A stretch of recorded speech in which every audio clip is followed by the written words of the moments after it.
Well, the Blues Highway is a historic highway. It's a part of our history. I mean, culturally, music. It was the gateway for travel through from Minnesota to the South, to Louisiana, to New Orleans. And even during the Great Migration for African Americans, when they were trying to leave the South, it was a major highway that brought people out of distress. It gave them hope, and it gave them an idea about what the future was going to be up north. So for the musician that wanted to share his blues music that came out of the Delta because of all the things they had been through, they were able to travel up the Blues Highway and share it and try to find their fame and fortune. Sitting in a room with some business leaders and partners that said this was important, and one of them just said, why are we always the stepchild to Route 66?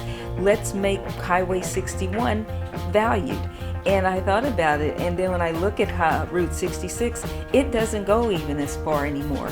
It stops and turns into an interstate, whereas Highway 61 is still relevant, it's still vital, it still has people living along it, and you can drive it the entire distance. It goes from Minnesota. That's a little town called, I think, Duluth or something, but it goes from Minnesota all the way to New Orleans. And I plan on driving it. This summer I'm going to the southern part. I've recruited a friend, and she's going to travel with me, and I've contacted different CVBs along the way.